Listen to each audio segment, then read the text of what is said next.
ಎಲ್ಲರಿಗೂ ಟೆಕ್ಸಿರಿ ಕನ್ನಡ ಚಾನಲ್ಗೆ ಸ್ವಾಗತ. ಇಂದು ನಾವು ಬೆವರಿನ ಮನುಷ್ಯ ಡಾಕ್ಟರ್ ರಾಜ್ಕುಮಾರ್ ಈ ಪಾಠದ ಸಾರಾಂಶವನ್ನು ತಿಳಿದುಕೊಳ್ಳೋಣ. ಬರೆದವರು ಬರಗೂರು ರಾಮಚಂದ್ರಪ್ಪ. ಮೊದಲನೆಯದಾಗಿ ಲೇಖಕರ ಪರಿಚಯ. ಬರಗೂರು ರಾಮಚಂದ್ರಪ್ಪನವರು 1946 ಅಕ್ಟೋಬರ್ 18 ತುಮಕೂರು ಜಿಲ್ಲೆಯಲ್ಲಿ ಸಿರಾ ತಾಲೂಕಿನ ಬರಗೂರಲ್ಲಿ ಹುಟ್ಟುತ್ತಾರೆ. ಇವರ ತಾಯಿ ಹೆಸರು ಕೆಂಚಮ್ಮ, ತಂದೆ ಹೆಸರು ರಂಗದಾಸಪ್ಪ. ಇವರು ಬೆಂಗಳೂರು ವಿಶ್ವವಿದ್ಯಾನಿಲಯದಲ್ಲಿ ಕನ್ನಡ ಅಧ್ಯಯನ ಕೇಂದ್ರದಲ್ಲಿ ಕನ್ನಡ ಅಧ್ಯಾಪಕರಾಗಿ ಕೆಲಸ ಮಾಡ್ತಾರೆ. ಸ್ವಯಂ ನಿವೃತ್ತಿ ಹೊಂದುತ್ತಾರೆ. ಇವರು ಹಲವಾರು ಚಿತ್ರಗಳನ್ನು ಕೂಡ ನಿರ್ದೇಶಿಸಿದ್ದಾರೆ ಮತ್ತು ಸಂಭಾಷಣೆ ಕಥೆಯನ್ನು ಕೂಡ ಬರೆದಿದ್ದಾರೆ. ಬೆವರಿನ ಮನುಷ್ಯ ಡಾಕ್ಟರ್ ರಾಜ್ಕುಮಾರ್ ಬರಗೂರು ರಾಮಚಂದ್ರಪ್ಪ ಬರೆದಿರುವಂತಹ ಒಂದು ಪಾಠ ಇದು. ಡಾಕ್ಟರ್ ರಾಜ್ಕುಮಾರ್ ಅವರಿಗೆ ಸಂಬಂಧಿಸಿದಂತೆ ಏಪ್ರಿಲ್ ಒಂದು ವಿಶೇಷವಾದ ತಿಂಗಳು ಅಂತ ಹೇಳ್ತಾರೆ. ಏನಕ್ಕೆ ಅಂತ ಹೇಳಿದರೆ, ಅವರು ಹುಟ್ಟಿದ್ದು ಮತ್ತು ನಿಧನರಾಗಿದ್ದು ಎರಡೂ ಕೂಡ ಏಪ್ರಿಲ್ ತಿಂಗಳಿನಲ್ಲೇ. 24ರಂದು ಜನನ, 2006 12ರಂದು ನಿಧನ. ಮತ್ತು ಏಪ್ರಿಲ್ 12ರಂದು ಮತ್ತು 24ರಂದು ಡಾಕ್ಟರ್ ರಾಜ್ಕುಮಾರ್ ಅವರ ಸ್ಮಾರಕ ಏನಿದೆ ಅಲ್ಲಿಗೆ ಸಾವಿರಾರು ಜನರು ಬರ್ತಾರೆ. ಅದರಲ್ಲಿ 24ರಂದು ಮತ್ತು ರಾಜ್ಯದ ವಿವಿಧ ಕಡೆಯಿಂದ ಅಸಂಖ್ಯಾತ ಜನರು ಬರ್ತಾರೆ, ಗೌರವ ಸಲ್ಲಿಸ್ತಾರೆ. ಈ 2 ದಿನಗಳನ್ನು ಹೊರತುಪಡಿಸಿದರೂ ಸಹ ನೂರಾರು ಜನರು ಪ್ರತಿದಿನ ಬಂದೇ ಬರ್ತಾರೆ, ಬಂದು ವಿಸಿಟ್ ಮಾಡಿ ಹೋಗ್ತಾರೆ ಅಂತ ಹೇಳ್ತಾರೆ. ಡಾಕ್ಟರ್ ರಾಜ್ಕುಮಾರ್ ಸಮಾಧಿ ಸ್ಮಾರಕದ ಎದುರು ಏನೇನು ಮಾಡ್ತಿದ್ದಾರೆ ಅಂದರೆ, ಮಕ್ಕಳಿಗೆ ನಾಮಕರಣಗಳನ್ನು ಮಾಡ್ತಾ ಇದ್ದಾರೆ, ಕೆಲವೊಬ್ಬರು ಮದುವೆ ಆಗ್ತಾ ಇದ್ದಾರೆ, ಹರಕೆಗಳನ್ನು ಹೊತ್ಕೋತಾ ಇದ್ದಾರೆ, ಪೂಜೆ ಮಾಡ್ತಾ ಇದ್ದಾರೆ. ಇದೆಲ್ಲವನ್ನು ನೋಡಿದಾಗ ರಾಮಚಂದ್ರಪ್ಪ ಅವರಿಗೆ ಏನು ಅನ್ನಿಸುತ್ತೆ ಅಂತ ಹೇಳಿದ್ರೆ, ದೇವರನ್ನು ಕೂಡ ಜನ ಸೃಷ್ಟಿ ಮಾಡಿದ್ದು ಹೀಗೆ ಇರಬಹುದು ಅನ್ನುವಂತಹ ಒಂದು ವಿಚಾರವನ್ನು ಹೇಳ್ತಾರೆ. ಹೀಗೆ ಗೌರವಗಳನ್ನು ನೀಡ್ತಾ, ಒಂದು ವ್ಯಕ್ತಿಗೆ ಆರಾಧನೆಯನ್ನು ಮಾಡ್ತಾ ಒಂದು ವ್ಯಕ್ತಿಯನ್ನೇ ಒಂದು ದೇವರನ್ನಾಗಿ ಪರಿವರ್ತನೆ ಮಾಡ್ಕೊಂಡ್ಬಿಡ್ತಾರೆ ಜನರು. ಪುರಾಣ ಸೃಷ್ಟಿಗೆ ರಾಜ್ ಸಮಾಧಿ ಸ್ಮಾರಕ ಕೂಡ ಒಂದು ಸಂಕೇತದ ರೀತಿಯಲ್ಲಿ ಕಾಣುತ್ತೆ ಅನ್ನೋ ರೀತಿ ಹೇಳ್ತಾರೆ. ಅಂದರೆ ಯಾವ ರೀತಿ ದೇವರ ಸೃಷ್ಟಿ ಆಯಿತು ಅನ್ನೋದನ್ನು ಒಂದು ಸಣ್ಣ ಝಲಕ್ ರಾಜ್ಕುಮಾರ್ ಕೂಡ ಆದಂತಹ ಒಂದು ಘಟನೆ ಅನ್ನುವಂಥ ರೀತಿಯಲ್ಲಿ ಹೇಳ್ತಾ ಇದ್ದಾರೆ. ರಾಜ್ಕುಮಾರ್ ಅವರು ಯಾರಿಗೆ ಬೇಕಾದರೂ ಲೈಕ್ ಬಂಗಾರದ ಮನುಷ್ಯ, ದೇವತಾ ಮನುಷ್ಯ ಅಂತೆಲ್ಲ ಕರಿಬೋದು. ಆದರೆ ಬರಗೂರು ರಾಮಚಂದ್ರಪ್ಪ ಅವರಿಗೆ ಇವರು ಬೆವರಿನ ಮನುಷ್ಯ ಅಂತ ಹೇಳ್ತಾರೆ. ಏನಕ್ಕೆ ಹಾಗೆ ಹೇಳ್ತಾರೆ ಅಂತ ಹೇಳಿದ್ರೆ, ರಾಜ್ಕುಮಾರ್ ಅವರು ಅಪ್ಪಟ ಮನುಷ್ಯರು. ಬದುಕಿನಲ್ಲಿ ಸುಖ ದುಃಖ ದುಮ್ಮಾನಗಳನ್ನೆಲ್ಲ ಅನುಭವಿಸಿ, ಸವಾಲು ಸಮಸ್ಯೆಗಳನ್ನು ಎದುರಿಸಿ, ಬಾಳಿನ ಬೆಂಕಿಯನ್ನು ಬೆಳಕಾಗಿಸಿ ಅರಗಿಸಿಕೊಂಡು ಬೆಳೆದವರು. ಹಾಗಾಗಿ ಅಂದರೆ ಅವರು ತುಂಬ ಬಡತನದಿಂದ ಬಂದಂಥವರು, ಸುಖ ದುಃಖ ಎಲ್ಲವನ್ನು ಕೂಡ ಅನುಭವಿಸಿದ್ದಾರೆ. ಸವಾಲುಗಳನ್ನು ಅಂದರೆ ಎಷ್ಟೊಂದು ರೀತಿ ಅವರು ಲೈಫಲ್ಲಿ ಆಗ್ಬೋದು ಅಥವಾ ಅವರ ಕೆರಿಯರಲ್ಲಿ ಆಗಬಹುದು, ಏನು ಸವಾಲುಗಳು ಬಂದಿದೆ ಅದನ್ನೆಲ್ಲ ಸಮಸ್ಯೆಗಳನ್ನೆಲ್ಲ ಪ್ರಾಬ್ಲಮ್ಗಳನ್ನೆಲ್ಲ ಸಾಲ್ವ್ ಮಾಡಿದ್ದಾರೆ. ಹಾಗಾಗಿ ಅವರು ಅದನ್ನೆಲ್ಲ ಕಂಡಿದ್ದಾರೆ. ಹಾಗಾಗಿ ಅದನ್ನೆಲ್ಲ ಕಾರಣದ್ರ ಜೊತೆಗೆ ಅರ್ಗಿಸ್ಕೊಂಡಿದ್ದಾರೆ, ಡೈಜೆಸ್ಟ್ ಮಾಡ್ಕೊಂಡಿದ್ದಾರೆ. ಅಷ್ಟೊಂದು ದೊಡ್ಡ ದೊಡ್ಡ ವಿಚಾರಗಳನ್ನೆಲ್ಲ ಅವರು ಅನುಭವಿಸಿದ್ದಾರೆ ಅನ್ನುವಂತಹ ಒಂದು ನಿಟ್ಟಿನಲ್ಲಿ ಬೆವರಿನ ಮನುಷ್ಯ ಅಂತ ಕರೀತಾರೆ. ಅವರು ಸಾಮಾಜಿಕವಾಗಿ ಮತ್ತು ಆರ್ಥಿಕವಾಗಿ ಬೆವರಿನ ಸಂಸ್ಕೃತಿಯಿಂದ ಬಂದವರು.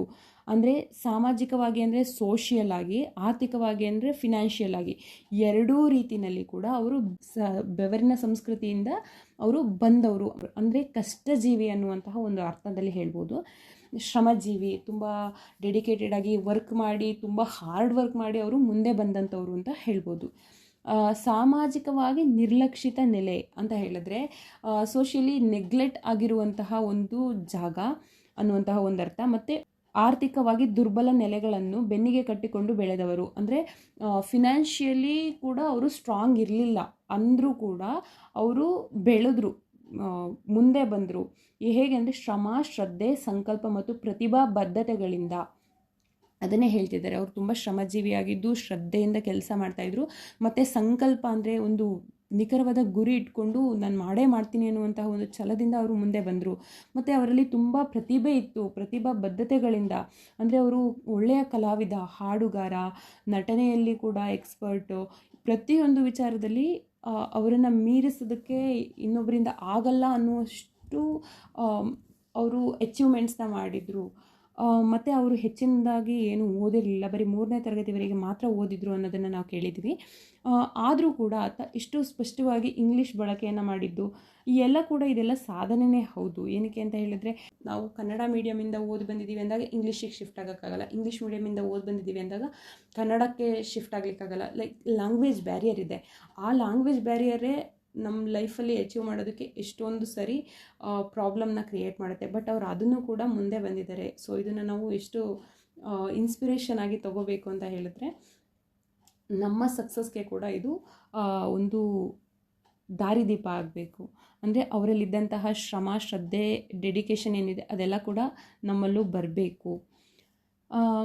ನಂತರ ಬೆವರು ಬಸಿದು ಬದುಕುವ ಸಾಮಾಜಿಕ ವಲಯಕ್ಕೆ ಸಾಧಕನ ರೂಪಕವಾದವರು, ಆದ್ದರಿಂದ ಅವರು ಬೆವರಿನ ಮನುಷ್ಯ. ಅಂದರೆ ಇಷ್ಟೊಂದು ಸಾಧನೆ ಮಾಡಿ ತೋರಿಸಿದ್ದಾರೆ ಅಲ್ವಾ. ಹೀಗೆ ಬೆವರು ಬಸಿದು ಅಂತ ಹೇಳಿದರೆ ಸಿಕ್ಕಾಪಟ್ಟೆ ಶ್ರಮ ಪಟ್ಟು ಅವರು ಇದನ್ನೆಲ್ಲ ಪಡ್ಕೊಂಡಿದ್ದಾರೆ ಅಂತ, ತುಂಬ ಕಷ್ಟ ಬಿದ್ದಿದ್ದಾರೆ ಅಂತ ಹೇಳ್ಬಿಟ್ಟು. ಹಾಗಾಗಿ ಇಷ್ಟೆಲ್ಲ ಕಷ್ಟಪಟ್ಟು ಸಾಮಾಜಿಕ ವಲಯಕ್ಕೆ ಸಾಧಕನ ರೂಪಕವಾದವರು, ಅಂದರೆ ಶ್ರಮದಿಂದ ಅವರು ಸಾಧನೆಯನ್ನು ಮಾಡಿದವರು ಇವರಿಗೆ, ಅದಕ್ಕೆ ಅವರು ಬೆವರಿನ ಮನುಷ್ಯ ಅಂತ ಕರೀತಾರೆ. ನಂತರ ಬೆವರಿನ ಮನುಷ್ಯರಿಗೆ ಮೊದಲು ಬೇಕಾಗದ್ದದ್ದು ಹೊಟ್ಟೆಗೆ ಹಿಟ್ಟು ಅಂತ ಹೇಳಿದರೆ, ಇಲ್ಲಿ ಬೆವರಿನ ಮನುಷ್ಯ ಅಂದಾಗ ಶ್ರಮಜೀವಿ ಅಥವಾ ಕೆಲಸ ಮಾಡುವಂತಹ ಕೆಲಸಗಾರನಿಗೆ ಮೊದಲು ಹೊಟ್ಟೆಗೆ ಹಿಟ್ಟು ಬೇಕು, ಮೀನ್ಸ್ ಊಟ ಬೇಕು. ರಾಜ್ ಅವರಿಗೆ ಕೂಡ ಆಹಾರದ ಬೆಲೆ ಗೊತ್ತಿತ್ತು, ಅನ್ನದ ಮೌಲ್ಯದ ಅರಿವಿತ್ತು ಅಂತ ಹೇಳ್ತಾರೆ. ಈ ಅರಿವಿಗೆ ಜೀವನದ ಅನುಭವಗಳೇನಿದ್ದಾವಲ್ವ, ಅವರು ಚಿಕ್ಕವರಿದ್ದಾಗಿಂದ ನೋಡ್ಕೊಂಡ್ಬಂದಿರೋ ಕಷ್ಟಗಳು, ಬಡತನ ಏನಿದೆ ಅಲ್ವಾ, ಅದು ಒಂದು ಒಡಲುರಿಯ ಆಯಾಮವಿತ್ತು. ಆಯಾಮ ಮೀನ್ಸ್ ಡೈಮೆನ್ಷನ್, ಅದರಿಂದ ಒಂದು ಡೈಮೆನ್ಷನ್ ಸಿಕ್ಕಿತ್ತು ಅನ್ನೋ ರೀತಿಯಲ್ಲಿ. ಅವರು ನನ್ನೊಂದಿಗೆ ಒಮ್ಮೆ ಹೀಗೆಂದಿದ್ದರು. ಒಂದು ಸರಿ ರಾಜಕುಮಾರ್ ಅವರು ಬರಗೂರು ರಾಮಚಂದ್ರಪ್ಪ ಅವರಿಗೆ ಹೇಳಿರ್ತಾರೆ, ಜನರು ನಾನು ಕನ್ನಡ ಸೇವೆ ಮಾಡ್ತೀನಿ, ಕಲಾ ಸೇವೆ ಮಾಡ್ತೀನಿ ಅಂತ ಹೊಗಳ್ತಾರೆ ನಿಜ. ಅಂದರೆ ನಾನು ಈ ಕ್ಷೇತ್ರಕ್ಕೆ ಬಂದದ್ದು ಹೊಟ್ಟೆಪಾಡಿಗಾಗಿ, ಆಮೇಲೆ ಸೇವೆಗೀವೆ ವಿಷಯ ಅಂತ. ಅಂದರೆ ತಾನೇನು ಮಾಡ್ತಾ ಇದ್ದಾರೆ ಕೆಲಸ, ಆ ಕೆಲಸನ ಅವರು ಹೊಟ್ಟೆಪಾಡಿಗಾಗಿ, ಮೀನ್ಸ್ ಅನ್ನ ತಿನ್ನೋದಕ್ಕೆ ಏನು ಬೇಕಲ್ವಾ, ಊಟವನ್ನು ಹುಟ್ಟು ಹಾಕೊಳ್ಳೋದಕ್ಕಾಗಿ, ದುಡ್ಡು ಸಂಪಾದನೆ ಮಾಡಲಿಕ್ಕಾಗಿ ಅವರು ಈ ವೃತ್ತಿಯನ್ನು ಚೂಸ್ ಮಾಡಿಕೊಂಡು ಅಲ್ಲಿ ಬಂದಿರ್ತಾರೆ. ಅದಾದ ಮೇಲೆ ಅವರು ಕನ್ನಡ ಸೇವೆ, ಕಲಾ ಸೇವೆಯನ್ನು ಮಾಡ್ತಾ ಇರೋದು. ಅವರು ರಾಜ್ಕುಮಾರ್ ಅವರು ನಮಗೆ ಗೊತ್ತಿರೋ ಹಾಗೂ ಮೊದಲನೇದಾಗಿ ನಾಟಕಗಳನ್ನು ಮಾಡೋದಕ್ಕೆ ಸ್ಟಾರ್ಟ್ ಮಾಡಿದ್ರು. ಲಾಸ್ಟ್ ಇಯರ್ ಕೂಡ ಪಾರ್ವತಮ್ಮ ರಾಜ್ಕುಮಾರ್ ಅವ್ರ ಬಗ್ಗೆ ಒಂದು ಪಾಠ ಇತ್ತು, ಅದರಲ್ಲಿ ನಾವು ಆಲ್ರೆಡಿ ರಾಜ್ಕುಮಾರ್ ಅವ್ರ ಬಗ್ಗೆ ಓದಿದ್ವಿ. ಅದರಲ್ಲೂ ಕೂಡ ಮೆನ್ಷನ್ ಆಗಿದೆ ಅಲ್ವಾ. ಹಾಗೆಯೇ ಇವರು ಹೇಳ್ತಾ ಇರೋದು ಏನಂತ ಹೇಳಿದ್ರೆ, ನನಗೆ ಮೊದಲು ಹೊಟ್ಟೆಪಾಡು, ನನ್ನ ವೃತ್ತಿ ಜೀವನ ಏನಿದೆ ಇದು ಫಸ್ಟ್ ನನಗೆ ಹೊಟ್ಟೆಪಾಡು, ನಂತರ ಇದು ಸೇವೆ ಮತ್ತು ಕನ್ನಡ ಸೇವೆ ಮತ್ತು ಕಲಾ ಸೇವೆ ಅಂತ. ಈ ರೀತಿ ಆದಂತಹ ವಾಸ್ತವ ಅಂತ ಹೇಳಿದ್ರೆ ಏನು ಪ್ರೆಸೆಂಟ್ ಏನಿದೆ ಅಲ್ವಾ, ಆ ವಿಚಾರದ ಅರಿವು ಅವರಿಗೆ ಇತ್ತು.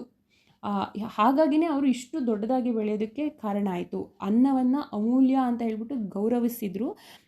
ಒಂದೇ ಒಂದು ಅಗಳು ಕೂಡ ವೇಸ್ಟ್ ಆಗದೆ ಇರೋ ರೀತಿ, ಅಪವ್ಯಯ ಮಾಡಬಾರ್ದು ಅಂತ ಅವರು ಭಾವಿಸ್ತಾ ಇದ್ರು. ಅದರಂತೆ ಕೂಡ ನಡ್ಕೊಂಡಿದ್ದಾರೆ ಅವರು. ಹೇಗೆ ಹೇಳ್ತಾರೆ ಅಂದರೆ, ಒಂದು ಘಟನೆ ಹೇಳಿ, ಅವರು ಊಟ ಮಾಡಿದ ಮೇಲೆ ತಟ್ಟೆನಲ್ಲಿ ಒಂದೇ ಒಂದು ಅನ್ನದ ಅಗಳು ಕೂಡ ಉಳಿತಿರ್ಲಿಲ್ವಂತೆ. ಇದು ರಾಜ್ಕುಮಾರ್ ಅವರ ಅನ್ನ ತತ್ವ ಅಂತ ಹೇಳ್ತಾರೆ. ಕ್ವಶನಲ್ಲಿ ಕೇಳ್ಬೋದು, ರಾಜ್ಕುಮಾರ್ ಅವರ ಅನ್ನ ತತ್ವ ಏನು ಅಂತ. ಈಗ ಇವರು ಏನು ಹೇಳಿದಾರಲ್ವ ರಾಜ್ಕುಮಾರ್ ಅವರ ವ್ಯಕ್ತಿತ್ವದ ಬಗ್ಗೆ, ಇದಕ್ಕೆ ಒಂದು 6 ಘಟನೆಗಳಿಂದ ಪ್ರತಿಪಾದಿಸ್ತಾರೆ. ಇದು ಅಂದರೆ ಸತ್ಯ ಅನ್ನೋದನ್ನು ಅವರು ನಮಗೆ ಹೇಳ್ತಾರೆ. ಇಲ್ಲಿ ಕ್ವಶನ್ ಆನ್ಸರ್ ಕೂಡ ನಾವು ಇಲ್ಲೇ ಡಿಸ್ಕಸ್ ಮಾಡಬಹುದು. ಏನಕ್ಕೆ ಅಂತ ಹೇಳಿದ್ರೆ, ಈ 6 ಪಾಯಿಂಟ್ ಕೂಡ ನಮಗೆ ಒಂದೇ ಕ್ವಶನಲ್ಲಿ ಬರಬಹುದು. ಯಾವ ರೀತಿ ಅಂದರೆ, ಡಾಕ್ಟರ್ ರಾಜ್ಕುಮಾರ್ ಅವರು ಅನ್ನದ ಮೌಲ್ಯವನ್ನು ಹಾಗೂ ಬೆವರಿನ ಸಂಸ್ಕೃತಿಯನ್ನು ಯಾವ ರೀತಿಯಾಗಿ ಗೌರವಿಸುತ್ತಿದ್ದರು ಅಂತ ಒಂದು ಕ್ವಶನ್ ಕೇಳಿದ್ರೆ, ಇಲ್ಲಿಂದ 6 ಪಾಯಿಂಟ್ ಕೂಡ ನಾವು ಬರಿಬೇಕಾಗುತ್ತೆ. ಹಾಗಾಗಿ ಕ್ವಶನ್ಸ್ ಕೂಡ ಇಲ್ಲೇ ಫ್ರೇಮ್ ಮಾಡ್ಕೊಂಡು ಹೋಗೋಣ. ಮೊದಲನೇ ಪಾಯಿಂಟು, ಮೊದಲನೇ ಸಂದರ್ಭ ಅಥವಾ ಮೊದಲನೇ ಘಟನೆ ಏನು ಅಂತ ಹೇಳಿದ್ರೆ, ರಾಜ್ಕುಮಾರ್ ಅವರು ಅನ್ನಕ್ಕೆ ಕೊಡುತ್ತಿದ್ದಂತಹ ಗೌರವಕ್ಕೆ ಒಂದು ಘಟನೆಯನ್ನು ಇಲ್ಲಿ ಹೇಳಬೇಕು ಅಂತ ಹೇಳ್ತಾ ಇದ್ದಾರೆ. ಆತ್ಮೀಯರೊಬ್ಬರು ವಿವಾಹಕ್ಕೆ ಆಹ್ವಾನಿಸಿದ್ದರು. ಅಂದರೆ ರಾಜ್ಕುಮಾರ್ ಅವರ ಒಬ್ಬರು ಹತ್ತಿರದವರು, ಗೆಳೆಯರು ಅಥವಾ ಆತ್ಮೀಯರೊಬ್ಬರು ವಿವಾಹಕ್ಕೆ ಅಂತ ಹೇಳಿದ್ರೆ ಮದುವೆಗೆ ಕರೆದಿರ್ತಾರೆ. ಇವರು ತುಂಬ ಕೆಲಸ ಇದ್ದಿದ್ದರಿಂದಾಗಿ ಮುಹೂರ್ತದ ಟೈಮಿಗೆ ಹೋಗೋಕೆ ಆಗಿರೋದಿಲ್ಲ. ಆದರೂ ಹೋಗದೇ ಇರಬಾರ್ದು ಅಂತ ಅವ್ರಿಗೆ ಅನಿಸುತ್ತೆ. ಅದಕ್ಕೆ ಅವರು ಹೋಗ್ತಾರೆ. ಯಾರು ಹೋಗೋವಾಗ ಜೊತೆಗೆ ಅವರ ಬಂಧು ಒಬ್ಬರು ಚಿನ್ನೇಗೌಡ ಅನ್ನುವಂಥವ್ರೊಬ್ಬರನ್ನ ಕರ್ಕೊಂಡು ಹೋಗ್ತಾರೆ. ಚಿನ್ನೇಗೌಡರ ಜೊತೆ ಅವರು ಸಾಯಂಕಾಲದ ಟೈಮ್ಗೆ ಕಲ್ಯಾಣ ಮಂಟಪಕ್ಕೆ ಹೋಗಿರ್ತಾರೆ. ಸಾಯಂಕಾಲ ಆಗಿದ್ದರಿಂದಾಗಿ ಆಲ್ಮೋಸ್ಟ್ ಎಲ್ಲ ಅಲ್ಲಿದ್ದವರಿಗೆಲ್ಲ ಸಂಭ್ರಮ ಆಗುತ್ತೆ. ಏನಕ್ಕೆ ಅಂತ ಹೇಳಿದರೆ, ಸಂಜೆ ಆದರೂ ಕೂಡ ಅವರು ಬಂದರು ರಾಜ್ಕುಮಾರ್ ಅವರು ನಮ್ಮ ಮದುವೆಗೆ ಅನ್ನುವಂತಹದ್ದು. ಮತ್ತು ಊಟ ಮಾಡಲೇಬೇಕು ಅಂತ ಒತ್ತಾಯ ಕೂಡ ಮಾಡ್ತಾರೆ. ಅವ್ರಿಗೆ ಬೇಜಾರಾಗಬಾರ್ದು ಅಂತ ಹೇಳ್ಬಿಟ್ಟು ರಾಜ್ಕುಮಾರ್ ಅವರು ಊಟಕ್ಕೆ ಕೂತ್ಕೋತಾರೆ. ಪಕ್ಕದಲ್ಲಿ ಚಿನ್ನೇಗೌಡರನ್ನ ಕೂಡ ಕೂರಿಸ್ಕೋತಾರೆ. ಬಾಳೆ ಎಲೆ ಮೇಲೆ ಪಲಾವ್ ಅನ್ನ ಅಲಂಕಾರಗೊಂಡಿತು ಅಂತ ಹೇಳಿದರೆ, ಅನ್ನವನ್ನು ಅವರು ಬಾಳೆದೆಲೆಯಲ್ಲಿ ಬಡಿಸಿದ್ರು ಅಂತ, ಅಲಂಕಾರಗೊಂಡಿತ್ತು ಅಂದರೆ ಬಡಿಸಿದ್ದಾರೆ ಅಂತ. ರಾಜ್ಕುಮಾರ್ ಅವರು ಆನಂದದಿಂದ ತಿಂತಾ ಇದ್ದಾರೆ, ಚೆನ್ನಾಗಿದೆ, ರುಚಿಕಟ್ಟಾಗಿದೆ ಅಂತ ಎಲ್ಲ ಹೇಳ್ತಿದ್ದಾರೆ. ಚಿನ್ನೇಗೌಡರು ಕೂಡ ತಿಂತಾ ಇರೋದ್ರಿಂದ ಅವ್ರಿಗೆ ಗೊತ್ತಾಗ್ತಾ ಇದೆ, ಅವರಿಗೆ ತಿನ್ನೋಕೆ ಆಗ್ತಾ ಇಲ್ಲ, ಪೀಕಲಾಟ ಆಗ್ತಾ ಇದೆ. ಏನಕ್ಕೆ ಅಂದರೆ ಅನ್ನ ಹಳಸಿ ಹೋಗಿರುತ್ತೆ. ಆದರೆ ರಾಜ್ಕುಮಾರ್ ಅವರು ಚೆನ್ನಾಗಿದೆ ಅಲ್ವಾ ಚಿನ್ನಪ್ಪ ಅಂತ ಹೇಳಿ ಅವರು ತಿಂತಾ ಇದ್ದಾರೆ. ಈಗ ಹೌದು ಮಾಮ ಅಂತ ಹೇಳಿಕೊಂಡು ಚಿನ್ನೇಗೌಡರು ಕೂಡ ಹೇಗೋ ಕಷ್ಟಪಟ್ಟು ತಿಂತಾರೆ. ವಾಪಸ್ ಹೋಗುವಾಗ ರಾಜ್ ಹೇಳ್ತಾರೆ, ನೋಡು ಚಿನ್ನಪ್ಪ, ಅನ್ನ ಹಳಸಿತ್ತು ಅಂತ ನನಗೆ ಗೊತ್ತಿತ್ತು, ಆದರೆ ಹಾಗಂತ ನಾವು ಅದನ್ನು ಬಾಯಿ ಬಿಟ್ಟು ಹೇಳಿದ್ರೆ ಅವರಿಗೆ ಬೇಜಾರಾಗುತ್ತೆ. ಹಳಸಿದನ್ನ ಬಡಿಸಿದ ಬೇಜಾರು ಕೂಡ ಅವರಿಗೆ, ಮತ್ತು ನಾವೇನು ಬೇಜಾರು ಮಾಡಿಕೊಂಡ್ವು ಅನ್ನುವಂತಹ ಬೇಜಾರು ಕೂಡ ಅವರಿಗೆ ಇರುತ್ತೆ. ಎರಡು ರೀತಿ ಬೇಜಾರಾಗುತ್ತೆ. ಇಷ್ಟಕ್ಕೂ ನಾವೇನು ಅನ್ನ ತಪ್ಪಲಲ್ಲಿ ಹುಟ್ಟು ಬೆಳೆದಿರೋರ ನಾವು, ಅಂದರೆ ಚಿಕ್ಕದ್ರಿಂದ ನಾವೇನು ಅನ್ನ ಯಥೇಚ್ಛವಾಗಿ ಕಂಡಿದ್ದವರಲ್ಲ, ಅಂದರೆ ನಾವು ಕಷ್ಟದಿಂದ ಬಂದವರಲ್ವಾ ಅನ್ನುವಂತಹ ಒಂದು ಭಾವನೆ. ಅನ್ನಕ್ಕೂ ಅಗೌರವ ಆಗಬಾರ್ದು, ಅವರಿಗೂ ಬೇಜಾರಾಗಬಾರ್ದು, ಅದಕ್ಕೆ ತಿಂದುಬಿಟ್ಟೆ ಅಂತ ಅವರು ಹೇಳ್ತಾರೆ ಚಿನ್ನಪ್ಪ ಅವರಿಗೆ. ಇವ್ರ ಮಾತು ಏನಿದೆ ಅಲ್ವಾ, ಅದು ಅವರ ಮನಸ್ಸಿನ ನಿರ್ಮಲತೆ, ಅಂದರೆ ಎಷ್ಟು ಕ್ಲೀನ್ ಹಾರ್ಟೆಡ್ ಅನ್ನೋದನ್ನು, ಮತ್ತು ಬದುಕಿನ ವಾಸ್ತವತೆಯನ್ನು ಅಂತ ಹೇಳಿದರೆ ಏನು ಜೀವನದಲ್ಲಿ ಏನು ಇಂಪಾರ್ಟೆಂಟು, ಏನು ವಾಸ್ತವ, ಏನು ನಿಜ ಅನ್ನುವಂಥದ್ದನ್ನು ಅವರು ಹೇಳಿಬಿಟ್ಟಿರ್ತಾರೆ. ಅಂದರೆ ಒಳ್ಳೆ ಊಟ ಹಾಕಲಿಲ್ವಲ್ಲ ಅಂತ ಹೇಳಿಬಿಟ್ಟು ಹಾಕಲಿಲ್ಲ ಅಂತೇಳಿ ಮದುವೆಗಳೇ ಮುರಿದುಕೊಳ್ಳುವಂತಹ ಮಹನೀಯರಿದ್ದಾರೆ. ಈ ಪ್ರಸಂಗ ಒಂದು ಪಾಠವಾಗಬೇಕು ಅಂತವ್ರಿಗೆ ಅಂತ ಬರಗೂರು ರಾಮಚಂದ್ರಪ್ಪನವರು ಮೊದಲನೇ ಘಟನೆಯನ್ನು ಹೇಳ್ತಾರೆ. ನಂತರ ಎರಡನೇ ಘಟನೆ, ಇನ್ನೊಂದು ನಿಜ ಪ್ರಸಂಗ. ಸಂಜೆ ಹೊತ್ತು ರಾಜ್ ಅವರು ಯಾವಾಗಲೂ ಕೂಡ ವಾಕಿಂಗ್ ಹೋಗ್ತಿರ್ತಾರೆ. ಜೊತೆಗೆ ಬಂಟ ಇರುತ್ತಿದ್ದರು. ಅಂದರೆ ಬಂಟ ಅಂತ ಹೇಳಿದ್ರೆ ಅವರ ಸೇವಕ ಅಂತ ಹೇಳ್ಬೋದು, ಅಥವಾ ಅವ್ರಿಗೆ ಹೆಲ್ಪರ್ ಅಂತ ಹೇಳ್ಬೋದು. ಅವ್ರ ಹೆಸರು ಚೆನ್ನ ಅಂತ. ಪ್ರತಿದಿನ ಥರನೇ ಅವರು ಅವ್ರದ್ದು ಮನೆ ಸದಾಶಿವನಗರಲ್ಲಿರ್ತಾರೆ. ಸದಾಶಿವನಗರ ಮನೆಯಿಂದ ಚೆನ್ನನ ಜೊತೆ ಹೊರಟು ಹೋಗ್ತಾರೆ. ಒಂದು ಕಡೆ ನಿರ್ಮಾಣ ಹಂತದಲ್ಲಿ ಕಟ್ಟಡ ಕಾಣಿಸಿತ್ತು. ಅಂದರೆ ಯಾವುದೋ ಒಂದು ಕಟ್ಟಡ ಅಂತ ಹೇಳಿದರೆ ಒಂದು ಬಿಲ್ಡಿಂಗ್ ನಿರ್ಮಾಣ ಬಿಲ್ಡ್ ಆಗ್ತಾ ಇದೆ, ಅದನ್ನು ಅವ್ರು ನೋಡ್ತಾರೆ. ಅದಕ್ಕೆ ಪಕ್ಕದಲ್ಲಿ ಅಂಟಿಕೊಂಡಂತೆ ಒಂದು ಮುರುಕು ಗುಡಿಸಲಿರುತ್ತೆ. ಅಂದರೆ ಒಂದು ಪುಟ್ಟದಾದಂಥ ಒಂದು ಹಟ್ ಥರ ಇರುತ್ತೆ. ಆ ಗುಡಿಸಲಿನಿಂದ ಕೋಳಿ ಸಾರಿನ ವಾಸನೆ ಹೊರಗಡೆ ಬರ್ತಾ ಇರುತ್ತೆ. ಮೊದಲೇ ಕೋಳಿ ಸಾರು ಪ್ರಿಯರಾಗಿದ್ದ ರಾಜ್ಕುಮಾರ್ಗೆ ವಾಸನೆ ಹೊಕ್ಕಿ ಬಿಟ್ಟಿತ್ತು. ಅಂದರೆ ರಾಜ್ಕುಮಾರ್ ಅವರಿಗೆ ಕೋಳಿ ಸಾರು ಅಂದರೆ ತುಂಬ ಇಷ್ಟ. ಅದರಲ್ಲೂ ಆ ಸಮಯದಲ್ಲಿ ಅವ್ರಿಗೆ ಕೋಳಿ ಸಾರಿನ ಘಮ ಅವರಿಗೆ ಬಂದಿದ್ದು, ಅವರಿಗೆ ತಿನ್ನಬೇಕು ಅಂತ ಅನಿಸುತ್ತೆ. ಅವಾಗ ಅವರು ಚೆನ್ನಾಗಿ ಹೇಳಿ ಕಳಿಸ್ತಾರೆ, ಅವರು ಕೋಳಿ ಸಾರು ಮುದ್ದೆ ಹಾಕ್ತಾರೇನೋ ಕೇಳ್ರಿ ಅಂತ ಹೇಳ್ಬಿಟ್ಟು.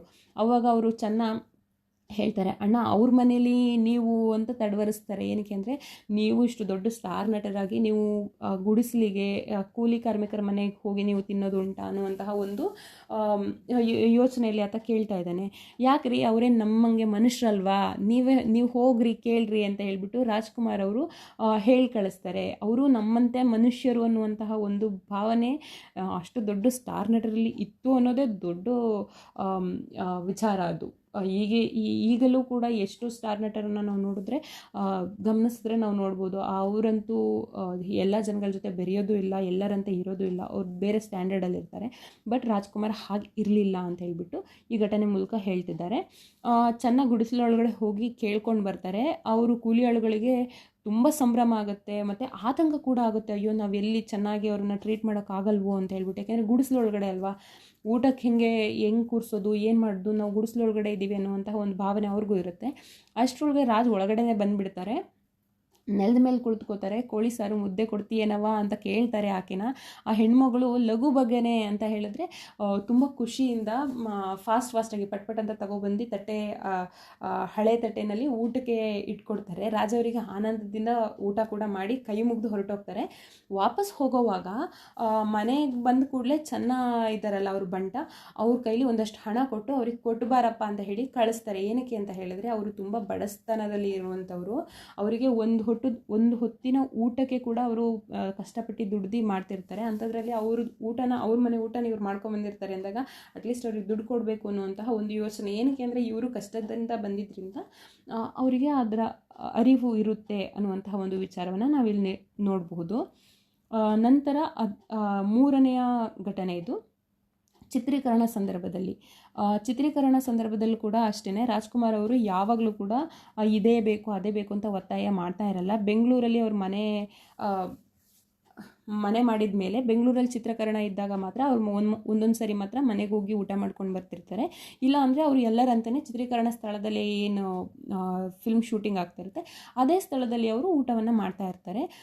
ಅದರಲ್ಲೂ ಕೂಡ ಎಲ್ಲರೊಂದಿಗೆ ಕೂತ್ಕೊಂಡು ಸಮಾನ ಭೋಜನ ಮತ್ತು ಸಹಪಂಕ್ತಿ ಭೋಜನ ಅನ್ನುವಂಥ ಎರಡು ವರ್ಡ್ ಇದೆ. ಸಮಾನ ಭೋಜನ ಅಂದರೆ ಎಲ್ಲರ ಜೊತೆ ಊಟ ಮಾಡೋದು, ಸಹಪಂಕ್ತಿ ಭೋಜನ ಅಂದರೆ ಎಲ್ಲರ ಜೊತೆ ಕೂತ್ಕೊಂಡು ಸಾಲಾಗಿ ಕೂತ್ಕೊಂಡು ನೆಲದಲ್ಲಿ ಕೂತ್ಕೊಂಡು ಊಟ ಮಾಡುವಂಥದ್ದು. ಇದು ಈಗಿನ ಕಾಲದಲ್ಲಿ ಏನಿದೆ ಅಂತ ಹೇಳಿದ್ರೆ, ಇಂದು ಮಠ ಮಾನ್ಯಗಳಲ್ಲಿ ಜಾತಿ ಮತ ಮೀರಿದ ಸಹಪಂಕ್ತಿ ಭೋಜನಕ್ಕೆ ಚಳುವಳಿ ಮಾಡಬೇಕಾಗಿದೆ. ಅಂದರೆ ಈಗಿನ ಕಾಲದಲ್ಲಿ ಈ ಥರ ಸಹಪಂಕ್ತಿ ಭೋಜನ ಮಾಡೋದಕ್ಕೆ ಚಳುವಳಿಗಳನ್ನೇ ಮಾಡಬೇಕಾಗಿದೆ. ಆದರೆ ರಾಜ್ ಅಭಿನಯದ ಚಿತ್ರತಂಡ ಇದ್ದಾಗ ಸಹಪಂಕ್ತಿ ಭೋಜನ ಕೂಡ ಸಹಜ ನಡೆಯಾಗಿದೆ. ಅಂದರೆ ಯಾವಾಗಲೂ ಅದು ಯೂಶ್ವಲಿ ಇರ್ತಿದ್ದಂಥ ವಿಚಾರ ಅಂತ. ಈ ಕುರಿತಂತೆ ನಡೆದ ಒಂದು ಘಟನೆಯನ್ನು ಪದ್ಮಭೂಷಣ ಡಾಕ್ಟರ್ ಸರೋಜಾದೇವಿ ಅವರು ಹೇಳಿದ್ದು ನೆನಪಾಗುತ್ತೆ. ಇದ್ರ ಮೇಲೂ ಕೂಡ 1-2 ಮಾರ್ಕ್ಸ್ ಕ್ವಶನ್ ಕೇಳ್ಬೋದು. ಸರೋಜಾದೇವಿ ಅವರು ಏನು ಹೇಳಿದ್ದಾರೆ ಅಂತ. ಅವ್ರು ಏನು ಹೇಳ್ತಾರೆ ಅಂದರೆ, ಅವರು ಪೌರಾಣಿಕ ಚಿತ್ರದ ಒಂದು ಶೂಟಿಂಗ್ ಮಾಡ್ತಾ ಇರ್ತಾರೆ. ಮಧ್ಯಾಹ್ನ ಟೈಮ್ ಬಿಡುವು ಅಂತ ಹೇಳಿದರೆ ಲಂಚ್ ಬ್ರೇಕ್ ಇರುತ್ತೆ. ರಾಜ್ಕುಮಾರ್ ಅವರು ಮತ್ತೆ ಇಡೀ ಚಿತ್ರರಂಗ ಜೊತೆಯಲ್ಲಿ ಕೂತ್ಕೊಂಡು ನೆಲದ ಮೇಲೆ ಊಟಕ್ಕೆ ಕೂತ್ಕೊಂಡಿದ್ದಾರೆ. ಸರೋಜಾದೇವಿ ಅವರು ಪೌರಾಣಿಕ ಚಿತ್ರ ಆಗಿದ್ದರಿಂದಾಗಿ ಅವರು ತುಂಬ ಹೆವಿ ಡ್ರೆಸ್ ಹಾಕೊಬೇಕಲ್ವ, ವೇಷಭೂಷಣಗಳನ್ನು ತುಟ್ಕೊಂಡಿರ್ತಾರೆ. ಅವರಿಗೆ ನೆಲದ ಮೇಲೆ ಕೂತ್ಕೊಳ್ಳೋಕೆ ಆಗ್ತಾ ಇರಲ್ಲ. ಹಾಗಾಗಿ ಅವ್ರು ಕುರ್ಚಿ ಮೇಲೆ ಕೂತ್ಕೊಂಡಿರ್ತಾರೆ. ಆಗ ಸರೋಜಾದೇವಿ ಅವ್ರಿಗೇ ಮುಜುಗರ ಆಗ್ತಿರುತ್ತೆ. ಅಯ್ಯೋ ಇವ್ರು ಏನಪ್ಪ ರಾಜ್ಕುಮಾರ್ ಅವರೇ ಕೆಳಗಡೆ ಕೂತ್ಕೊಂಡಿದ್ದಾರೆ, ನಾನು ಹೆಂಗೆ ಮೇಲೆ ಕೂತ್ಕೊಳ್ಳಿ ಅನ್ನುವಂಥ ಒಂದು ಮುಜುಗರ ಇರುತ್ತೆ ಅವರಿಗೆ. ಕಷ್ಟವನ್ನು ಹೇಳ್ತಾರೆ ಅವರು, ಈ ಥರ ಹೆಂಗೆ ಮುಜುಗರ ಆಗ್ತಾ ಇದೆ, ನೀವು ಮೇಲ್ಗಡೆ ಕೂತ್ಕೊಳ್ಳಿ ಅಂತ. ರಾಜ್ಕುಮಾರ್ ಅವರು ಹೇಳ್ತಾರೆ, ಅದಕ್ಕೆ ನೀವು ಕುರ್ಚಿ ಮೇಲೆ ಕೂತ್ರೆ ಶೋಭೆ, ಯಾಕೆ ಮುಜುಗರ, ಆರಾಮಾಗಿರಿ ಅಂತ ಹೇಳ್ಬಿಟ್ಟು ಸಮಾಧಾನ ಮಾಡ್ತಾರೆ ಸರೋಜಾದೇವಿ ಅವರಿಗೆ. ಅವ್ರು ಮಾತ್ರ ನೆಲದ ಮೇಲೆ ಕೂತ್ಕೊಂಡು ಊಟ ಮಾಡ್ತಾರೆ. ನಂತರ ಇನ್ನೊಂದು ಘಟನೆ, 4ನೇ ಘಟನೆ ಇದು. ಇಲ್ಲಿ ಏನಂದರೆ, ಬಂಡೀಪುರದಲ್ಲಿ ಒಂದು ಸಿನಿಮಾ ಚಿತ್ರೀಕರಣ ನಡೀತಾ ಇರುತ್ತೆ. ಅಲ್ಲಿ ಹಿರಿಯರಾದವರು ಅಂತ ಹೇಳಿದರೆ ಶ್ರೀ YR ಸ್ವಾಮಿ ಅವರು ನಿರ್ದೇಶಕರವರು. ಮಧ್ಯಾಹ್ನದ ಬಿಡುವು ಅಂತ ಹೇಳಿದ್ರೆ ಲಂಚ್ ಬ್ರೇಕು. ಅದೇ ಟೈಮಲ್ಲಿ ಚಿತ್ರತಂಡಕ್ಕೆ ಊಟ ಇನ್ನೂ ಬಂದಿರಲ್ಲ. ರಾಜ್ಕುಮಾರ್ ಅವರಿಗೆ ಹಸಿವಾಗಿರುತ್ತೆ ಆಲ್ರೆಡಿ, ಆದರೆ ಅವ್ರು ತೋರಿಸ್ಕೊಳ್ತಾ ಇಲ್ಲ ಯಾರಿಗೂ. YR ಸ್ವಾಮಿ ಅವರನ್ನು ಉದ್ದೇಶಿಸಿ ಅವ್ರು ಕರೀತಾರೆ. ಅವರು ಹಿರಿಯರಾಗಿರೋದ್ರಿಂದ ಅವ್ರನ್ನ ಅಪ್ಪಾಜಿ ಅಂತ ಹೇಳ್ಬಿಟ್ಟು ಕರೀತಾರೆ ಅವ್ರನ್ನ. ಅಪ್ಪಾಜಿ ಹಾಗೆ ಅಡ್ಡಾಡ್ಕೊಂಡು ಬರೋಣವಾ ಅಂತ ಕೇಳ್ತಾರೆ. ಆಯಿತು ರಾಜಣ್ಣ ಎಂದು YR ಸ್ವಾಮಿ ಅವ್ರನ್ನ ಜೊತೆಯಲ್ಲಿ ಹೊರಟೋಗ್ತಾರೆ. ಒಂದಷ್ಟು ದೂರ ಅದು ಇದು ಮಾತಾಡಿಕೊಂಡು ಸಾಕ್ತಾರೆ. ಇದಕ್ಕಿದ್ದಂಗೆ ರಾಜ್ಕುಮಾರ್ ಅವರು ಸಿಕ್ತು ಅಪ್ಪಾಜಿ ಅಂತ ಹೇಳ್ತಾರೆ. YR ಸ್ವಾಮಿ ಅವರು ಏನು ಅಂತ ಕೇಳಿದಾಗ ಸ್ವಲ್ಪ ದೂರದಲ್ಲಿ ಒಂದು ಗುಡಿಸಲಿನ ಹೋಟೆಲ್ ಇರುತ್ತೆ, ಅದನ್ನು ತೋರಿಸಿ ಹೇಳ್ತಾರೆ. ಆದರೆ YR ಸ್ವಾಮಿ ಅವ್ರಿಗೆ ಅರ್ಥ ಆಗಲ್ಲ. ಆವಾಗ ರಾಜ್ ಕೇಳ್ತಾರೆ, ಬನ್ನಿ ಅಪ್ಪಾಜಿ ಆ ಹೋಟೆಲಲ್ಲಿ ಏನಾದರೂ ತಿನ್ನೋಣ. ಇಬ್ಬರು ಹೋಗಿ ಅಲ್ಲಿ ಹೋಟೆಲಲ್ಲಿ ಚಿತ್ರಾನ್ನ ತಿಂದು ವಾಪಸ್ ಬರ್ತಾರೆ. ಇಡೀ ಚಿತ್ರತಂಡ ಕಾಯ್ತಾ ಇರುತ್ತೆ ಇವರಿಬ್ಬರು ಬರೋದನ್ನೇ. ಮ್ಯಾನೇಜರ್ ಬಂದು ತಡ ಆಯಿತು ಅಣ್ಣ ಬರ್ರಿ ಊಟಕ್ಕೆ ಅಂತ ಕರೀತಾರೆ. ಕರೆದಾಗ ರಾಜ್ ಅವರು ನಂದಾಗಲೇ ಊಟ ಆಯಿತು, ನೀವೆಲ್ಲ ಮಾಡಿ ಅಂತ ಹೇಳ್ತಾರೆ. ಯಾರೂ ನಂಬಕ್ಕೆ ಸಿದ್ಧ ಇರೋದಿಲ್ಲ. ಅಣ್ಣವರಿಗೆ ಬೇಜಾರಾಗಿದೆ, ಅದಕ್ಕೆ ಊಟಕ್ಕೆ ಬರ್ತಿಲ್ಲ ಅಂದ್ಕೊಂಡು ಗಪ್ಚಿಪ್ ಆಗ್ತಾರೆ. ಕೆಲವರು ಮ್ಯಾನೇಜರ್ ಕಡೆ ಕೆಂಗಣ್ಣಿನಿಂದ ನೋಡಿದ್ರು, ಅಂದರೆ ಸಿಟ್ಟಲ್ಲಿ ಮ್ಯಾನೇಜರ್ ಕಡೆ ನೋಡ್ತಾರೆ, ನೀನು ಬೇಗ ಊಟ ತಂದಿಲ್ಲ, ನೀನು ಲೇಟ್ ಮಾಡಿದೆ, ತಡ ಮಾಡಿದೆ ಅಂದರೆ ಲೇಟ್ ಮಾಡಿದೆ, ಅದಕ್ಕೆ ಬೇಜಾರಾಗ್ಬಿಟ್ಟಿದೆ ರಾಜ್ ಅವರಿಗೆ ಅಂತ ಹೇಳ್ಬಿಟ್ಟು ಅವ್ರ ಕಡೆ ಕೆಂಗಣ್ಣಿನಿಂದ ಅಂದರೆ ಬೇಜಾರಿಂದ ಸಿಟ್ಟಿನಿಂದ ನೋಡ್ತಿದ್ದಾರೆ. ರಾಜ್ ಅವರನ್ನು ಊಟಕ್ಕೆ ಒತ್ತಾಯ ಮಾಡ್ತಾರೆ. ಆದರೆ ರಾಜ್ ಅವ್ರು ಹೇಳ್ತಾರೆ, ಬೇಕಾದರೆ ಅಪ್ಪಾಜಿಯವರನ್ನು ಕೇಳಿ, ನನಗೆ ಹಸಿವಾಗಿತ್ತು, ಪುಣ್ಯಕಾಲೊಂದು ಗುಡಿಸ್ಲು ಹೋಟೆಲ್ ಸಿಕ್ತು ನನಗೆ, ನಾನು ಜಮಾಯಿಸಿಬಿಟ್ಟೆ, ನೀವು ಜಮಾಯಿಸಿ ಅಂತ ಹೇಳ್ತಾರೆ. ಕಡೆಗೆ YR ಸ್ವಾಮಿ ಅವರು ರಾಜ್ ಅವರ ಮಾತಿಗೆ ದನಿಗೂಡಿಸಿ, ಅಂದರೆ ಅವ್ರ ಜೊತೆ ಅವರು ಹೇಳ್ತಾರೆ, ಹೌದು ನಮ್ಮದು ಊಟ ಆಯಿತು ಅಂತ ಹೇಳ್ಬಿಟ್ಟು ಹೇಳಿದಾಗ ಎಲ್ಲರೂ ಊಟಕ್ಕೆ ಕೂತ್ಕೋತಾರೆ. ಅಂದರೆ ಈ ಘಟನೆಯಿಂದ ಏನು ಅರ್ಥ ಆಗುತ್ತೆ ಅಂದರೆ, ರಾಜ್ಕುಮಾರ್ ಅವರು ಹೊಟ್ಟೆ ಹಸಿವಾಗಿದ್ದಾಗ ಯಾವ ಹೋಟೆಲ್ ಅಂತ ಏನು ನೋಡ್ತಿರ್ಲಿಲ್ಲ, ಒಂದು ಚಿಕ್ಕ ಗುಡಿಸಲು ಹೋಟೆಲ್ಗೂ ಕೂಡ ಹೋಗಿ ಅವರು ಊಟ ಮಾಡಿದ್ದಾರೆ. ಅಂದರೆ ನಮ್ಮಂತೆ ಇದ್ದರು ಅವರು, ಯಾವುದೇ ಸ್ಟಾರ್ಗಿರಿ ಮಾಡ್ತಿರ್ಲಿಲ್ಲ ಅನ್ನುವಂತಹ ಒಂದು ವಿಚಾರ. ನಿರ್ಮಾಪಕರನ್ನು, ಇದು ನಂತರ ಇನ್ನೊಂದು ಘಟನೆ ಇದು, ನಿರ್ಮಾಪಕರನ್ನು ಅನ್ನದಾತರೆಂದು ಕರೆಯುತ್ತಿದ್ದ ರಾಜ್ಕುಮಾರ್. ಅಂದರೆ ನಿರ್ಮಾಪಕರನ್ನು, ಅಂದರೆ ಸಿನಿಮಾಗಳನ್ನು ನಿರ್ಮಾಣ ಮಾಡ್ತಾರಲ್ವ, ಆ ನಿರ್ಮಾಪಕರನ್ನು ರಾಜ್ಕುಮಾರ್ ಅವರು ಯಾವಾಗಲೂ ಅನ್ನದಾತ ಅಂದರೆ ಯಜಮಾನ ಅಂತ, ಅಂದರೆ ನಮ್ಗೆ ಅನ್ನವನ್ನು ಕೊಡೋನು ಅಂತ ಕರಿತಾ ಇದ್ರು ಅವರು, ಅನ್ನದಾತ ಅಂತ. ಇವಾಗ ರೈತರಿಗೆ ಅನ್ನದಾತ ಅಂತ ಹೇಳ್ತಾರೆ. ಏನಕ್ಕೆ ಅಂತ ಹೇಳಿದ್ರೆ, ರೈತ ನಮಗೆ ಅಕ್ಕಿಯನ್ನು ಬೆಳೆದು ಕೊಡ್ತಾನೆ ಅನ್ನುವಂಥ ವಿಚಾರದಿಂದ. ಹಾಗೆ ನಿರ್ಮಾಪಕರು ಕೂಡ ಅನ್ನದಾತರಾಗಿರ್ತಾರೆ. ಇವರಿಗೆ ತೊಂದರೆನೇ ಕೊಡಲ್ಲ ಇವರು ಯಾವಾಗಲೂ ಕೂಡ ಅವರಿಗೆ. ಅದಕ್ಕೆ ಒಂದು ಸಾಂಕೇತಿಕವಾಗಿ ಒಂದು ಪ್ರಸಂಗವನ್ನು ಹೇಳ್ತಾರೆ, ಇನ್ನೊಂದು ಘಟನೆಯನ್ನು. ಆಗಿನ್ನೂ ರಾಜ್ ಅವರು ಬೆಂಗಳೂರಲ್ಲಿ ಮನೆ ಮಾಡಿರಲಿಲ್ಲ. ಅಂಥ ಟೈಮಲ್ಲಿ ಚಿತ್ರೀಕರಣಕ್ಕೆ ಅಂದರೆ ಶೂಟಿಂಗಿಗೆ ರೇಸ್ ಕೋರ್ಸ್ ಬಳಿ ಇದ್ದಂಥ ಒಂದು ಹೋಟೆಲ್ ಹೈಲ್ಯಾಂಡ್ಸಲ್ಲಿ ಯಾವಾಗಲೂ ವಾಸ್ತವ್ಯ, ಅಂದರೆ ಅಲ್ಲಿ ಅವರು ಬಂದು ಉಳ್ಕೋತಿದ್ರು ಅಂತ. ವಾಸ್ತವ್ಯ ಅಂದರೆ ಉಳ್ಕೊಳ್ಳೋದು ಅಂತ. ಅಂದರೆ ಅವಾಗ ಆ ಟೈಮಲ್ಲಿ ಅವ್ರು ಇನ್ನೂ ಬೆಂಗಳೂರಲ್ಲಿ ಅವ್ರ ಸ್ವಂತ ಮನೆ ಇರಲಿಲ್ಲ, ಸದಾಶಿವನಗರಲ್ಲಿ. ಅಂಥ ಟೈಮಲ್ಲಿ ಒಮ್ಮೆ ಚಾಮುಂಡೇಶ್ವರಿ ಸ್ಟುಡಿಯೋದಲ್ಲಿ ಚಿತ್ರೀಕರಣ ಇತ್ತು. ಬೆಳಗ್ಗೆ ಬೇಗ ಅವ್ರು ಹೋಗಬೇಕಾಗಿರುತ್ತೆ. ತಾವು ಹೋಗಬೇಕಾಗಿದ್ದಂಥ ಕಾರಣ ಬೇರೆ ಯಾರೋ ಬಂದು ಬೇಗ ಬರಬಹುದು ಅನ್ನುವಂಥ ಒಂದು ಇಂಟೆನ್ಷನಿಂದ ಕಾರ್ ತೊಗೊಂಡೋಗಿರ್ತಾರೆ. ಇವ್ರು ತುಂಬ ಹೊತ್ತು ರಾಜ್ ಅವ್ರು ಕಾಯ್ತಾರೆ, ಆದರೆ ಕಾರ್ ಸರಿಯಾದ ಸಮಯಕ್ಕೆ ಬರೋದಿಲ್ಲ. ಅದಕ್ಕೆ ಅವರು ಬೇಜಾರು ಮಾಡ್ಕೊಳ್ಳಲ್ಲ, ಆಟೋ ಹತ್ತಿ ಚಾಮುಂಡೇಶ್ವರಿ ಸ್ಟುಡಿಯೋಗೆ ಕರೆಕ್ಟ್ ಟೈಮಿಗೆ ಹೋಗಿ ತಲುಪ್ತಾರೆ. ಅಲ್ಲಿದ್ದವ್ರಿಗೆಲ್ಲ ಆಶ್ಚರ್ಯ ಆಗುತ್ತೆ, ಏನಿದು ರಾಜ್ಕುಮಾರ್ ಅವರು ಆಟೋದಲ್ಲಿ ಬರ್ತಿದ್ದಾರೆ ಅನ್ನುವಂತೆ. ಆಮೇಲೆ ಜೊತೆಗೆ ಬೇಜಾರಾಗಿರಬಹುದು ಅನ್ನುವಂತಹ ಆತಂಕ ಕೂಡ ಇರುತ್ತೆ. ರಾಜ್ಕುಮಾರ್ ಅವರು ಯಾವುದನ್ನು ಕೂಡ ತೋರ್ಗೊಡೋದಿಲ್ಲ, ಏನು ಅಂತ ಅವರು ಅದನ್ನೆಲ್ಲ ಏನು ಎಕ್ಸ್ಪ್ರೆಸ್ ಮಾಡೋಕ್ಕೆ ಹೋಗೋದಿಲ್ಲ, ಏನು ಆಗೇ ಇಲ್ಲ ಅನ್ನೋ ರೀತಿಯಲ್ಲಿ ಶೂಟಿಂಗಲ್ಲಿ ಅವರು ಇನ್ವಾಲ್ವ್ ಆಗಿಬಿಡ್ತಾರೆ. ಯಾವ ಸ್ಟಾರ್ಗಳು ತಾನೇ ಈ ಥರ ನಡ್ಕೋತಾರೆ, ನಾನು ಕೇಳ ಹೋಗೋದಿಲ್ಲ ಅಂದರೆ ಇವರು ಬರಗೂರು ರಾಮಚಂದ್ರ ಅವರು ಹೇಳ್ತಾ ಇರೋದು, ನಾನು ಕೇಳೋದೇ ಇಲ್ಲ ಆ ರೀತಿ, ಯಾವ ಸ್ಟಾರ್ ನಟರು ಹೀಗೆ ನಡ್ಕೋತಾರೆ ಅಂತ ಹೇಳ್ಬಿಟ್ಟು. ಯಾಕೆಂದರೆ ರಾಜ್ಕುಮಾರ್ ಅವ್ರನ್ನವರು ಸ್ಟಾರ್ ಅಂತ ಅಂದ್ಕೊಂಡೇ ಇರಲಿಲ್ಲ. ಅದಕ್ಕೆ ಯಾವತ್ತೂ ನಾನು ಯಾವ ಸ್ಟಾರ್ ಈ ಥರ ನಡ್ಕೋತಾರೆ ಅಂತ ಕ್ವಶನ್ ಮಾಡೋದೇ ಇಲ್ಲ ಅಂತ. ಅಂದರೆ ಆತ ಅಷ್ಟು ಡೌನ್ ಟು ಅರ್ತ್ ಇದ್ರು ಅನ್ನುವಂತಹ ಒಂದು ವಿಚಾರವನ್ನು ಹೇಳ್ತಿದ್ದಾರೆ. ನಂತರ ಇನ್ನೊಂದು ಘಟನೆಯಲ್ಲಿ ಮೆನ್ಷನ್ ಮಾಡಿದ್ದಾರೆ, ಸಿನಿಮಾ ಕ್ಷೇತ್ರ ಕೇಂದ್ರಿತರಾಗಿದ್ದರು, ಅದರಾಚೆಗೆ ಒಂದು ವಿಶಿಷ್ಟ ವ್ಯಕ್ತಿತ್ವ ಬೆಳೆಸಿಕೊಂಡ ರಾಜ್ಕುಮಾರ್ ಅವರ ಕ್ರಿಯಾಶೀಲತೆಗೆ ಗೋಕಾಕ್ ಚಳುವಳಿಯ ಒಂದು ಸಾಂಕೇತಿಕ ಸಾಕ್ಷಿ. ಅಂದರೆ ರಾಜ್ಕುಮಾರ್ ಅವರು ಕೇವಲ ಸಿನಿಮಾ ಮಾಡ್ತೀನಿ ಅದು ಇದು ಅನ್ನೋದು ಬಿಟ್ಟು ಅದರಿಂದ ಆಚೆಗೆ ಕೂಡ ಸಿನಿಮಾ ಕ್ಷೇತ್ರದಿಂದ ಹೊರಗಡೆಗೆ ಕೂಡ ಸಿನಿಮಾ ಇಂಡಸ್ಟ್ರಿಯಿಂದ ಆಚೆಗೆ ಕೆಲವೊಂದು ವಿಶಿಷ್ಟವಾದಂತಹ ಅಂದರೆ ಸ್ಪೆಷಲ್ ವ್ಯಕ್ತಿತ್ವವನ್ನು ಅವರು ಬೆಳೆಸ್ಕೊಂಡಿರ್ತಾರೆ. ಏನು ಅಂತ ಹೇಳಿದ್ರೆ ಅದಕ್ಕೆ ಸಾಕ್ಷಿ ಅನ್ನೋಂಗೆ ಅವರು ಗೋಕಾಕ್ ಚಳುವಳಿಯಲ್ಲಿ ಪಾಲ್ಗೊಂಡಿರ್ತಾರೆ. ಆಗ ಕರ್ನಾಟಕ ಸುತ್ತಿದಾಗ ಇವರ ಮಾನವೀಯ ಮನಸ್ಸಿಗೆ ಸಾಕ್ಷಿಯಾದ ಘಟನೆಗಳು ಹಲವಾರಿದ್ದಾವೆ. ಅಂಥದ್ದೊಂದು ಘಟನೆ ಇಲ್ಲಿ ಹೇಳ್ತಾ ಇದ್ದಾರೆ. ರಾಜ್ಕುಮಾರ್ ಒಂದು ಊರಿಗೆ ಹೋಗಿದ್ದಾಗ, ಸಭೆಗೆ ಅಂತ ಪ್ರಯಾಣ ಮಾಡ್ತಿದ್ದಾಗ, ಒಂದು ಹಳ್ಳಿನಲ್ಲಿ ಅರಳಿಕಟ್ಟೆ ಬಳಿ ಒಂದು ಗುಂಪು ಸೇರಿರುತ್ತೆ. ಅಲ್ಲಿ ಮುಂದೆ ಒಬ್ಬರು ಮುದುಕಿ ಹಾರ ಹಿಡ್ಕೊಂಡು ನಿಂತಿರ್ತಾರೆ. ರಾಜ್ ಅವರು ಅದನ್ನು ಗಮನಿಸಿರೋದಿಲ್ಲ. ಆದರೆ 16 ಕಿಲೋಮೀಟರ್ ದಾಟಿದ ಮೇಲೆ ಜೊತೆಯಲ್ಲಿ ಇದ್ದಂತಹ ಭಗವಾನ್ ಅವರು ಹಾರ ಹಿಡಿದು ನಿಂತಿದ್ದ ಮುದುಕಿ ವಿಚಾರವನ್ನು ಪ್ರಸ್ತಾಪ ಮಾಡ್ತಾರೆ. ಅವರು ಆಕೆಯನ್ನು ನೋಡಿದ್ದರು, ಭಗವಾನ್ ಅವ್ರು ನೋಡಿದ್ರು, ಬಟ್ ರಾಜ್ಕುಮಾರ್ ಅವ್ರು ನೋಡಿರಲಿಲ್ಲ. ಕೂಡಲೇ ರಾಜ್ಕುಮಾರ್ ಅವ್ರು ಏನು ಮಾಡ್ತಾರೆ, ಕಾರನ್ನು ನಿಲ್ಲಿಸು ಅಂತ ಹೇಳ್ತಾರೆ. ಮತ್ತು ತಿರುಗಿಸ್ಕೊಂಡು ವಾಪಸ್ಸು ಮುದುಕಿ ಇದ್ದಂತಹ ಹಳ್ಳಿಗೆ ವಾಪಸ್ ಹೋಗ್ತಾರೆ. ಅಲ್ಲಿ ಮುದುಕಿ ಸಮೇತ ನಿರಾಶೆಯಲ್ಲಿ ಇದ್ದಂತಹ ಇರ್ತಾರೆ. ಅವಾಗ ಸೀದಾ ಅವರು ಮುದುಕಿ ಬಳಿ ಹೋಗಿಬಿಟ್ಟು ಆಕೆ ಹಾಕೋಕ್ಕೆ ಅಂತ ತೊಗೊಬಂದಿದ್ದ ಹಾರನ ಅವಳ ಕೊರಳಿಗೆ ವಾಪಸ್ ಹಾಕಿ ಆಕೆ ಕಾಲಿಗೆ ನಮಸ್ಕಾರ ಮಾಡಿ ಆಶೀರ್ವದಿಸು ತಾಯಿ ಅಂತ ಹೇಳಿಬಿಟ್ಟು ಕೇಳ್ಕೋತಾರೆ. ಆಕೆ ಕೂಡ ಅಷ್ಟೇ ಫುಲ್ಲು ಕಣ್ಣೀರು ಹಾಕ್ಕೊಂಡು ಮಾತಾಡ್ತಾಳೆ. ರಾಜ್ಕುಮಾರ್ ಅವರು ಮಾತೃ ಸ್ವರೂಪಿಯಾಗಿ ಆ ಮುದುಕಿಯನ್ನು ಅವರು ಕಾಣ್ತಾರೆ ಅನ್ನುವಂಥ ಒಂದು ಘಟನೆಯನ್ನು ಕೂಡ ಹೇಳ್ತಾರೆ. ಈ ಎಲ್ಲ ಘಟನೆಗಳಿಗೆ ಧ್ವನಿಸುವುದೇನು ಗೊತ್ತಾ, ಅಂದರೆ ಏನು ಅನಿಸುತ್ತೆ, ಏನು ವಿಚಾರ ಬರುತ್ತೆ ಅನ್ನೋದಾದರೆ, ರಾಜ್ಕುಮಾರ್ ಅಂತರಂಗದ ಮೂಲ ಮುತ್ತುರಾಜ್ ಜೀವಂತವಾಗಿದ್ದರು. ಅಂದರೆ ರಾಜ್ಕುಮಾರ್ ಅವರ ಮೂಲ ಹೆಸರು ಮುತ್ತುರಾಜ್ ಅವರು ರಾಜ್ಕುಮಾರ್ ಆಗೋದಕ್ಕಿಂತ ಮುಂಚೆ ಇದ್ದಂತಹ ವ್ಯಕ್ತಿತ್ವನೇ ಈಗ ಕೂಡ ಇದೆ. ರಾಜ್ಕುಮಾರ್ ಆಗಿ ಅವರು ಬದಲಾಗಿಲ್ಲ, ಬಟ್ ಬದಲಾಗಿ ಅವರು ಮುತ್ತುರಾಜಾಗೇ ಇದ್ದಾರೆ ಅನ್ನುವಂತಹ ಒಂದು ವಿಚಾರ. ನೀನು ಎಷ್ಟೇ ದೊಡ್ಡ ತಾರಾ ಮೌಲ್ಯ ಹೊಂದಿದ್ದರೂ ಮೂಲತಃ ಮನುಷ್ಯ ಎಂದು ನೆನಪಿಸುತ್ತಾ ಸಹಜ ನಡೆ ಮತ್ತು ನುಡಿಯಾಗಿ ಬಿಟ್ಟಿದ್ದರು. ಅಂದರೆ ಎಷ್ಟೇ ದೊಡ್ಡ ವ್ಯಕ್ತಿ ಆಗಿದ್ರೂ ಕೂಡ ಮೂಲತಃವಾಗಿ ಸಾಮಾನ್ಯ ಮನುಷ್ಯ, ಸಹಜವಾದ ನಡೆ ಅವರಲ್ಲಿ ಇತ್ತು. ಮುತ್ತುರಾಜ್ ಇಲ್ಲದೆ ರಾಜ್ಕುಮಾರ್ ಇಲ್ಲ ಎಂಬ ಬದುಕಿನ ಪಾಠವಾಗಿದ್ದರು. ಅಂದರೆ ಮುತ್ತುರಾಜ್ ಇಲ್ಲ ಅಂದರೆ ರಾಜ್ಕುಮಾರ್ ಇಲ್ಲ ಅಂದರೆ ಎರಡೂ ಕೂಡ ಸೇಮ್. ಅಂದರೆ ಅವ್ರು ಮುಂಚೆ ಹೇಗಿದ್ದರು, ಇವಾಗ ಲಾಸ್ಟಲ್ಲಿ ಸ್ಟಾರ್ ಆದಾಗ ಹೇಗಿದ್ರು, ಎರಡೂ ಕೂಡ ಸೇಮ್, ಯಾವುದೇ ಡಿಫ್ರೆನ್ಸ್ ಇಲ್ಲ ಅನ್ನುವಂತಹ ಒಂದು ಅರ್ಥ. ಹೀಗಾಗಿ ರಾಜ್ಕುಮಾರ್ ನೆಲಮುಟ್ಟಿದ ಮನುಷ್ಯನಾಗಿದ್ದರು. ಅಂದರೆ ನೆಲಮುಟ್ಟಿದ ಮನುಷ್ಯ ಅಂದರೆ ಡೌನ್ ಟು ಅರ್ತ್ ಆಗಿದ್ದಂತಹ ವ್ಯಕ್ತಿ.